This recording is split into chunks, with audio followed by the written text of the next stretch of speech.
Good morning, everybody. There we go. I'm Jordan Huffman. I'm a board member at Neighbor to Neighbor. Also a candidate for Metro Council in District 14, or what we think is District 14. We'll find out next week. Happy y'all are here. Very important topic covering infrastructure.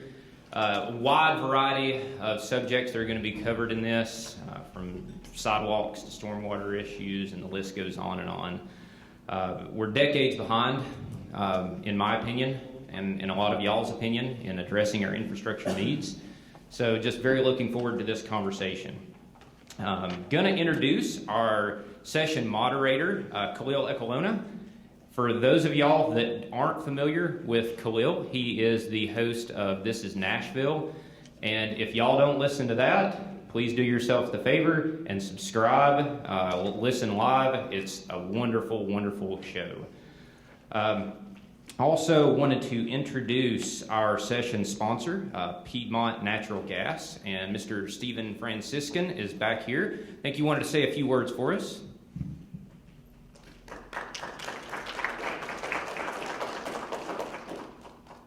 Thank you. Sometimes I don't get an applause, depending on the topic when you come up here.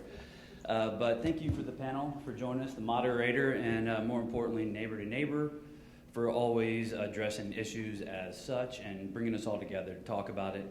You know, Piedmont Natural Gas, you know, we have a piece of this because we're part of some of the vital infrastructure when you look at it. And there are a couple of different areas that we focus on. People tend to think that it's just for new construction. You know, we're opening up the ground and putting new pipes in for that. And that's really more the smaller areas of it. Number one, and it's our priority in the industry, is usually for safety and integrity. So maintaining those lines that have been here for decades. Well, I wouldn't go to 100 years, but we are the continuously longest operated company in Nashville since 1852. So you can imagine over the years, nothing lasts forever. So we have to be vigilant on how we go about on the replacement. And again, keeping that number one priority. And most of the projects that we do are for capacity, and kind of goes back to that integrity. So we want to ensure that every winter, that when it does get into below temperatures and our system is at capacity, that we are planning appropriately for that. Just like with the blackouts, the rolling blackouts that we had to have, you know, maintaining that natural gas for your either generator or your home heat. So it's important to us there too.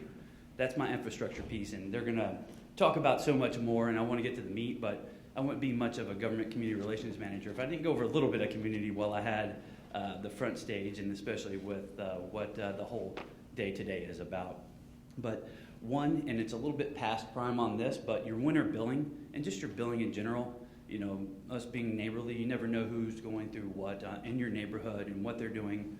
Energy comes with a cost, and we are a distribution network. We pass that cost on to the consumer.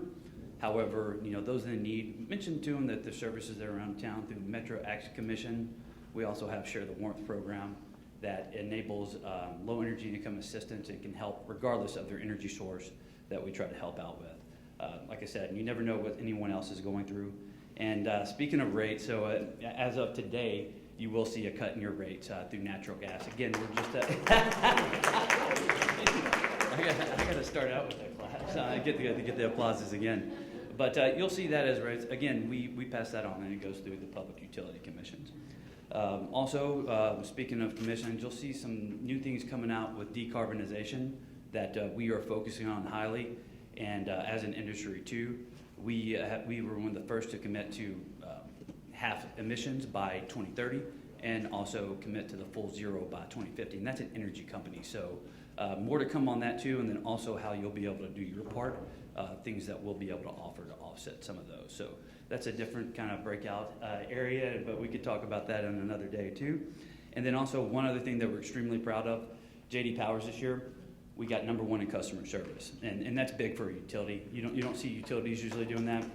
And then even more, and more importantly, is we got number one in corporate citizenship. So what we're doing in the communities, truly trying to make a difference and leverage every little piece that we're getting in to maximize our dollars. Hopefully y'all see that, and I appreciate y'all, anyone that took part in that survey, and that's with customers doing that too. So thank you. And I will not be up on the panel, but I will be here. If you have any questions, you always feel free to reach out to me. You can do a quick Google search /stalk. There's plenty of stuff on there for Piedmont Natural Gas and even my cell phone number. So let me know if y'all ever have any questions, and happy to be here and be able to sponsor this. So thank you. Thank you very much, Stephen. All right, it is my pleasure to introduce Mr. Khalil Akalona to talk about our inadequate infrastructure. Thank you, sir. Thank you, Jordan. Well, welcome everybody. I am Khalil Akalona, host of This is Nashville on Nashville Public Radio and WPLN News. Don't know if any listeners are out there, but well, awesome. Thank you very much for listening to the show. Just want to let you know the show is very much about community. When we say, hey, hit us up and let us know what you want us to talk about, the things you want, we earnestly mean that. So definitely hit us up on thisisnashville.org. You can tweet us, you can email us, whatever way you want to communicate with us, please do, because we are about listening to the community. Now, but before I begin to at least introduce our panelists and allow them to say a little bit about themselves, I just want to let you know, anybody who listens to the show, I haven't lived here that long. It's only been a year and a half, 2 years in September. So I feel like I am getting a fire hose of information about Nashville and Middle Tennessee and the areas and some of the issues that are here. But infrastructure, no matter what city you live in this country, is a big problem. And Nashville has been outpacing, its growth has outpaced its infrastructure preparedness. So hopefully from this conversation, we can list the issues. I'd rather try to find solutions. Everybody agree? Perfect. Okay, so I'd like to introduce my panelists. I've got Fabian Bende. He is here with us. We've got Brad Fries, Steve Lopez, and Sonia Allman. They're all here with us. Would you please, each of you, Steve, start first. Just grab the microphone and say a little something about yourselves and the position you have with the city. Sure. Good morning, everybody. My name is Steve Lopez. I'm with the Mayor's Office of Performance Management. I'm a director there, and just happy to be here this morning talking about this important topic. You know, I just want to thank everybody for showing up and starting the conversation. You don't applaud him? Good morning, everybody. I usually don't get up this early on a Saturday, so this tells you how important this is to me. My name is Fabian Bedne. I am thanks. I'm a recovering council member, and I work at the mayor's office on special projects and community development. My project right now is participatory budgeting. I have some flyers on every table. You're welcome to pick it up, and I'll talk to you more about it later. But I've also been involved in trying to adjust the capital spending plan so it's more inclusive and equitable around the city from my background as a past council member and an architect. Thanks.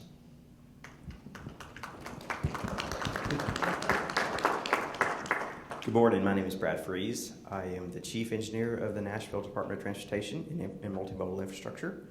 I started with the department 1 year and about 5 months ago. So previous to that, I worked for the Tennessee Department of Transportation, and I am a lifelong Middle Tennessean. I grew up in Hendersonville, spent some time in Madison and in Goodlettsville as well. I live in Goodlettsville today. So I want to thank you for your commitment to your community and for being here, and really excited and feel privileged to be able to work for the city of Nashville.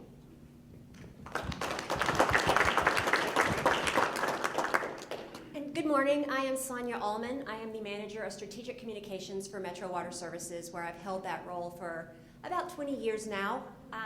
Prior to that, I did do environmental work for the city of Nashville, so that is really my passion, is the environment and community.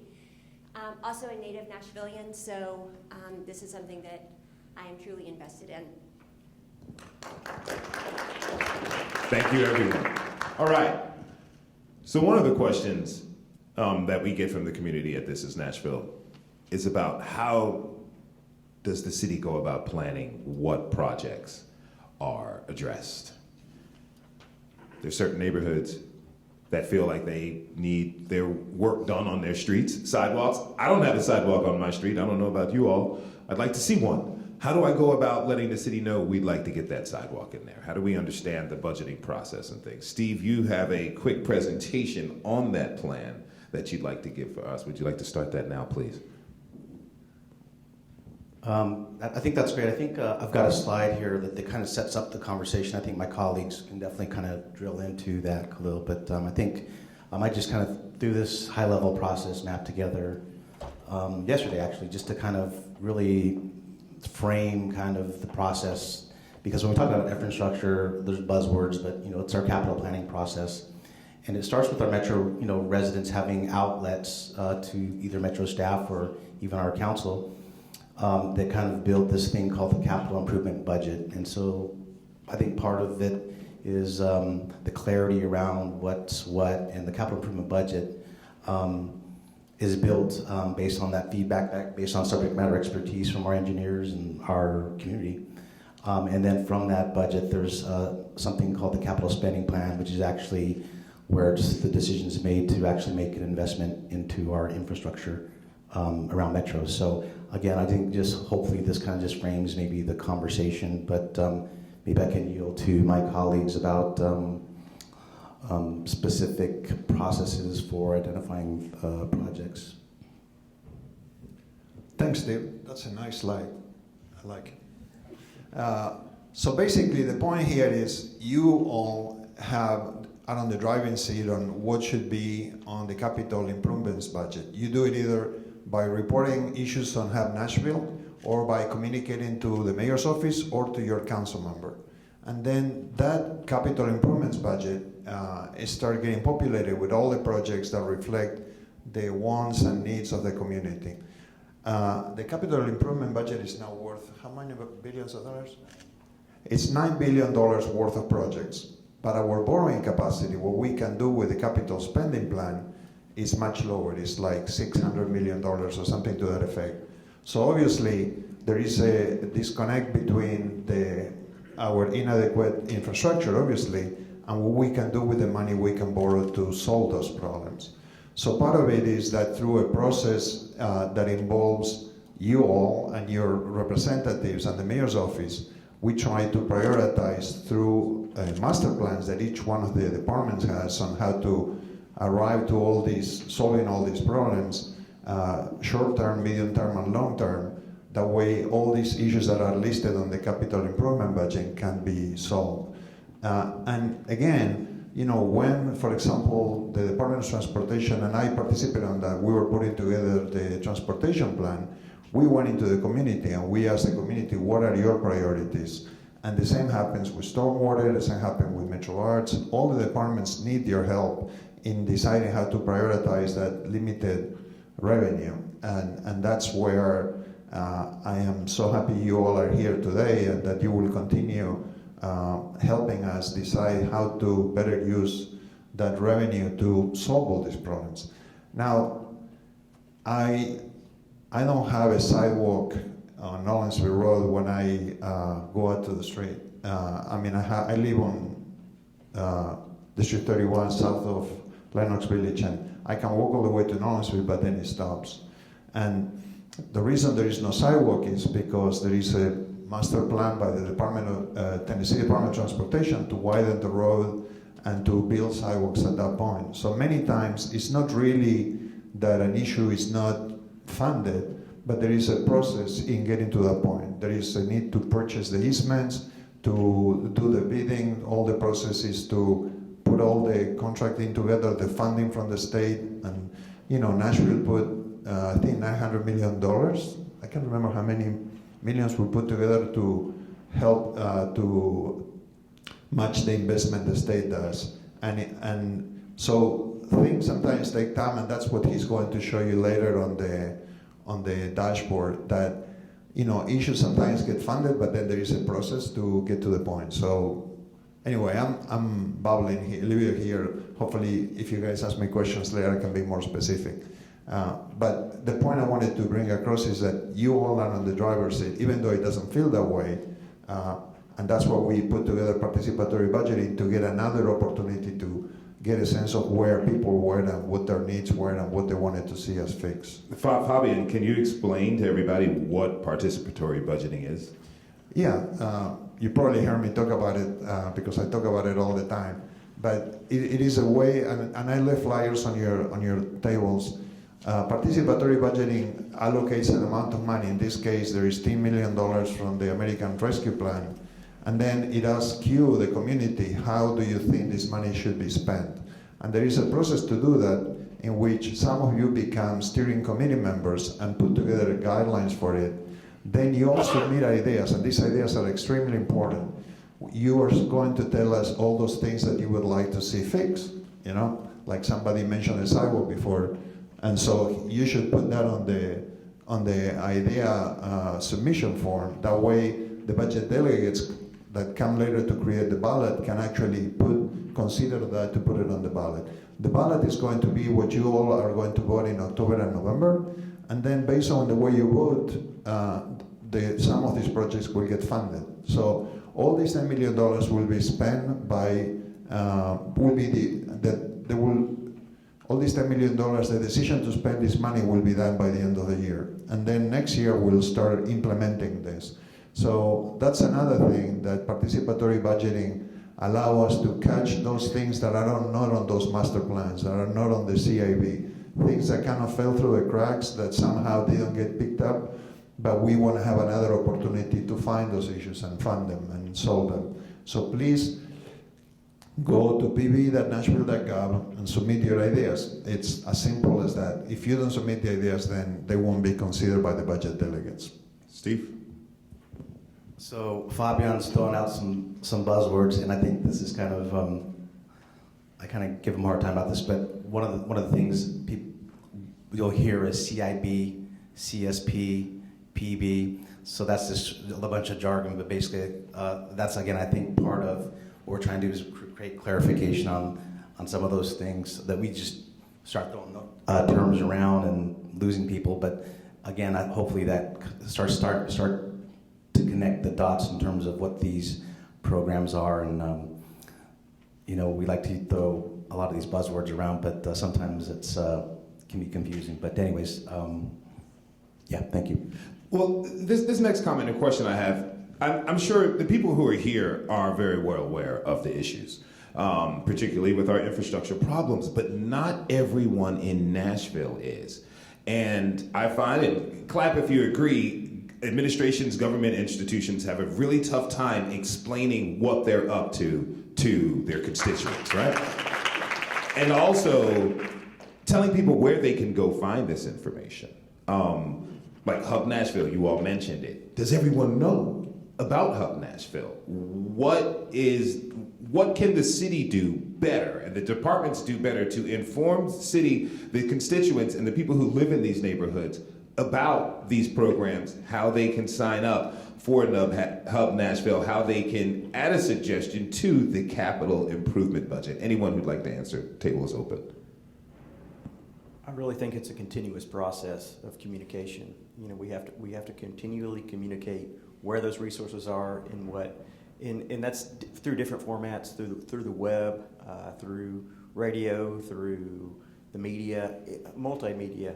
So I think it's really a continuous process, and I agree with you. We don't do a great job of explaining the process before we get to construction, before we get out there on the road. There's a lot of things that take place, as far as in Fabian mentioned this, having to go through the design process, the procurement of the right-of-way, stormwater. There's just so many steps involved, and we don't do a good job of explaining that to the public. So I think it's a continuous process that we have to work on. Mm-hmm. Mm-hmm. Sonia, I see you're agreeing. Well, I'm agreeing because we also have to think about the fact that when we're talking about these processes, we're also dealing with engineers.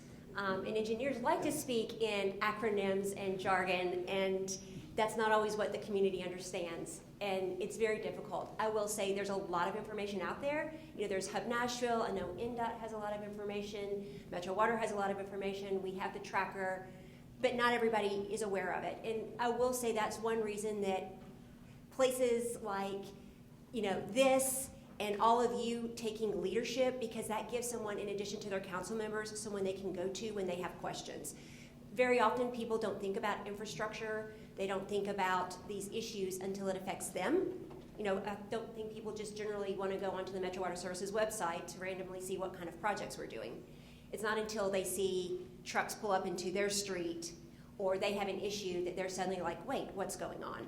So again, it's going to be that continual leadership, education, trying to get out on social media and in conferences to try to spread that word.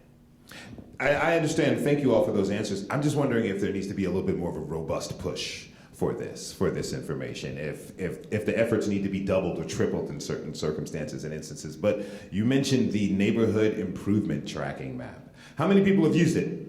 Raise your hand. Less than half of the audience.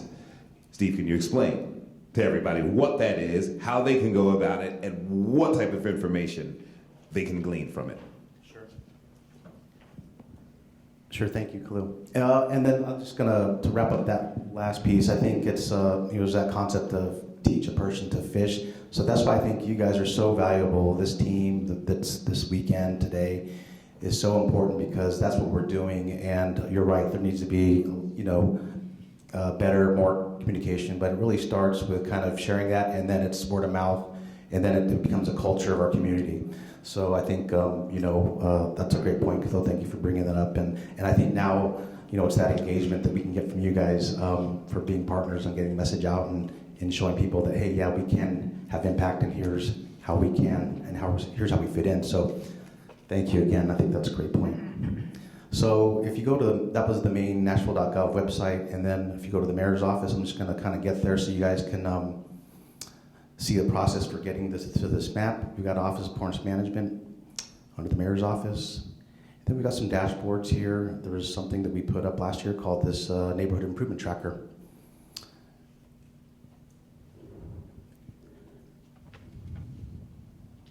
And so this would just be the process that you would guys, when you guys get home, you could do this and then share. Sure. I just wanted to, while the thing is loading, this is a new thing. When I started working at the mayor's office, before then, we used to have buckets of money. So $100 million will go to public works, and then people wouldn't know what are the projects that are going to be done with those $100 million. So the change in the mayor's office, Mayor Cooper's office, was to be more specific about all the projects that were being done. And this map you see on your screen is an effort to provide more information to the community, different than the way it used to be before. Yes, so thank you, Fabian. And so, again, to Khalil's point, I think what could we be doing? I think this is a, solution. Khalil, I think stuff like doing more of this stuff and then actually communicating that we've done it, I think is part of what we need to be doing. And so that's how you get to the map. And then basically what you've seen, and I kind of just to pull this together, because I'm a visual person, so for the visual.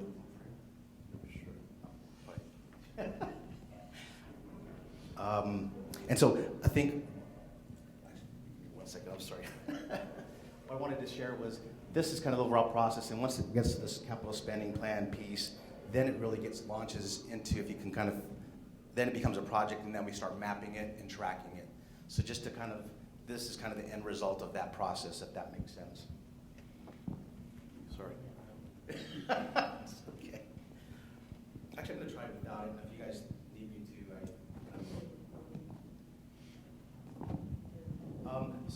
So we have about 1,000 projects here, but this is a tool that we're allowed to look at that allows us to go in here. Oh, thank you, Cliff.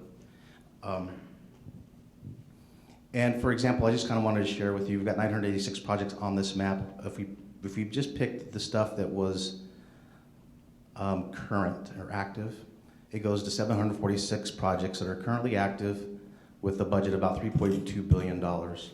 And so what we've done is we just created this tool that we can start slicing and dicing the data with to kind of figure out the scope and scale of what the projects are going on. So again, I think, why did we do the map? I think we're really trying to increase transparency when it comes to infrastructure, capital improvements in Metro, and accountability and transparency is, what this is able to provide. And, I think as far as kind of doing a quick demo, let's just drill in here. and I'm going to click on. This is a project. This is the JJC, the Juvenile Justice Court building that we've got. You'll just see it pulls up some information on it. It has kind of the key stuff is when was it supposed to start, when's it expected to end, the percentage complete, and then there's a budget number associated with it if we have that information. So basically what we can end up doing is just kind of clicking around. You can actually, we've got layers over here, so if you, we could throw council districts up there, so if you want to go in here and dive into a specific council district, you can do that. And kind of see if there's just some education projects going on in Council District 5. Again, just a quick demo to share that this tool exists, and in terms of this topic of infrastructure, we're doing this, to put that information in your hands and then start conversations and keep us accountable in terms of the projects that are going on in your area, in your neighborhood. I guess the one quick thing that we did, and one of the things that was important to us is starting to look at capital projects in terms of an equity lens, Khalil. And so what we did, we were able to kind of, just show you this, was kind of just be able to pull up, this is something that is a social vulnerability index that we've layered on top of this. So now we're able to see where those investments are relative to vulnerable communities. So again, the point to this is it's a tool that allows us to start slicing and dicing the data and understanding from a bigger picture perspective, the impact of infrastructure in our community. So I wanted to point out how much Steve has worked on this. I mean, it is an iterative process, continually working on improving the system. We're working on it to be more automated in the future, but there has been a lot of time that Steve has spent on this. So just know that, and we're constantly working on it to improve it. Yeah. One thing, I'm off script here, but I think one of the things that this also points to is not just the product here that allows us to do this, but it's the collaboration that it took within Metro and my colleagues here at the table. So this wasn't, Steve Lopez or the operation or the performance management team in office doing this. We had constant collaboration with. This doesn't exist without my colleagues here and other departments. Any department at Metro that has a capital project. So there's a lot of collaboration to kind of keep this, to build this and keep it going. And I think our plan is to make it better and more streamlined in the future. But again, this is kind of where we're at today. All right, so we have established this wonderful tool that helps us, and you all said accountability. My question is this: later on this year, in the summer, we've got a mayoral election. How do these priorities change depending on who our next mayor is going to be?